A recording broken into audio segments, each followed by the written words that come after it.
வணக்கம் தலைவா, அனைவருக்கும் இனிய வணக்கம். இன்னைக்கு நம்ம எல்லாருமே எதிர்பார்த்த பயிர்க்கடன் தள்ளுபடி. கூட்டுறவு வங்கிகளில் முதலமைச்சர் விஜய் வெளியிட்ட பயிர்க்கடன் தள்ளுபடி என்ன ஆயிற்று? மீண்டும் ஜூலை 15ஆம் தேதி பயிர்க்கடன் தள்ளுபடியை மாற்றி அமைக்க போகிறாங்களாம் என்பன தகவலை குறித்து முக்கியமானதாக நம்ம பார்க்கலாம். கூட்டுறவு வங்கிகளில் விவசாயிகளின் 5932 கோடி பயிர்க்கடன் தள்ளுபடி செய்திருப்பதாக தகவல்கள் வந்திருக்கு. இதற்கான ஒரு அரசாணை ரிலீஸ் பண்ணியிருக்காங்க. மேலும் தமிழகம் முழுவதுமே இந்த பயிர்க்கடன் தள்ளுபடியை விவசாயிகளுக்காக தமிழக அரசு வழங்க இருக்காங்க. யார் யாருக்கு இந்த தள்ளுபடி போகும், யார் யாரெல்லாம் தள்ளுபடி வாங்க தகுதியான நபர்கள்? தமிழ்நாட்டில் கூட்டுறவு வங்கிகளில் உள்ள விவசாயிகள் பெற்ற பயிர்க்கடனை தள்ளுபடி செய்து தமிழக அரசு அதிகாரப்பூர்வமாக அரசாணை வெளியிட்டது. இந்த அரசாணையில் தமிழக முதலமைச்சர் அவர்களின் அறிவிப்பின்படி கடந்த 1/5/2025 முதல் 28/2/2026 வரையிலான காலகட்டத்தில் கூட்டுறவு வங்கிகளில் பயிர்க்கடன் பெற்று நிலுவை வைத்துள்ள விவசாயிகள் உத்தேச கடன் தொகை 5932 கோடி தள்ளுபடி செய்வதற்கான இந்த அரசாணை கூட்டுறவு மற்றும் உணவு மற்றும் நுகர்வோர் பாதுகாப்பு துறையில் வந்திருக்கு. இந்த திட்டத்தின் கீழ் 75,000 ரூபாய் வரை பயிர்க்கடன் பெற்ற சிறு மற்றும் குறு இதர பெரிய விவசாயிகளுக்கு 100% விழுக்காடு கடன் தொகை முழுமையாக தள்ளுபடி செய்யப்படும். மேலும் 75,000 ரூபாய்க்கு மேலே போயிடுச்சுன்னா 35,000 ரூபாய் மட்டும்தான் தள்ளுபடி.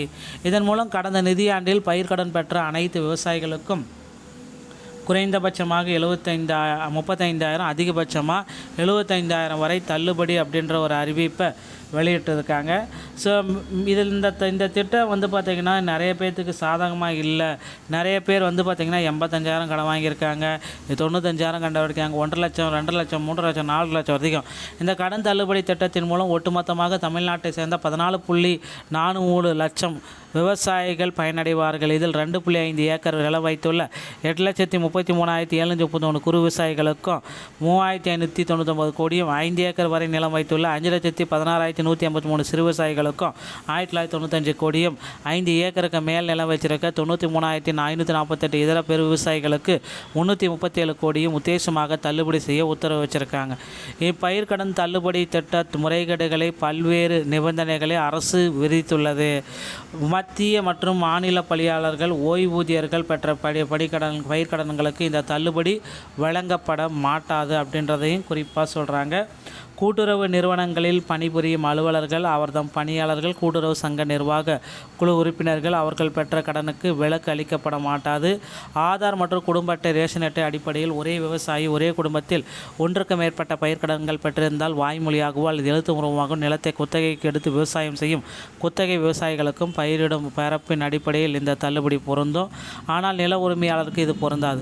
போலியான புனையப்பட்ட ஆவணங்கள் மற்றும் கடன்கள், பினாமி கடன்களுக்கு இந்த திட்டம் பொருந்தாது. 1/5/2025 முன்னர் பெற்ற கடன்களுக்கும் 28/2/2026 நிலுவையில் உள்ள அரசாணை வெளியிடுவதற்கு முழுமையாக திருத்தி செலுத்தப்பட்ட கடன்களுக்கும் இந்த திட்டம் பொருந்தும். இந்திய ரிசர்வ் வங்கி கட்டுப்பாட்டின் கீழ் இந்த திட்டத்திற்கான தகுதியான விவசாயிகள் பட்டியல் மென்பொருள் தரவுகள் மூலம் சங்கம் சரியாக சரிபார்க்கப்படும். இதற்கான மாவட்ட, மத்திய கூட்டுறவு வங்கி பணியாளர், துறை அலுவலர், கூட்டுறவுத்துறை தணிக்கை அலுவலர் ஆகிய சிறப்பு சரிபார்ப்பு குழு அமைக்கப்படும். இந்த குழுவில் 21 நாட்கள் சரிபார்த்து பட்டியலை வெளியிடுவாங்க. பின்னர் TNEGA மின் ஆளுமை முகமை மூலம் இறுதி பட்டியல் பகுப்பாய்வு செய்யப்பட்டு 45 நாளுக்குள்ளார உங்களுக்கு தள்ளுபடியை வழங்குகிறோம் அப்படின்றத குறிப்பிட்டு சொல்லிட்டாங்க.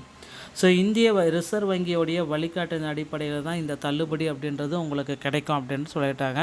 மேலும் கடன் நிலுவை எதுவுமே இல்லாத விவசாயிகள் வரவிருக்க சாகுபடி பெறுவதற்கு புதிதாக பயிர்க்கடனை பெற்றுக்கொள்ள தகுதியுடையவர்களாகவர் என்றும் அரசாணையில் குறிப்பிடப்பட்டுள்ளது.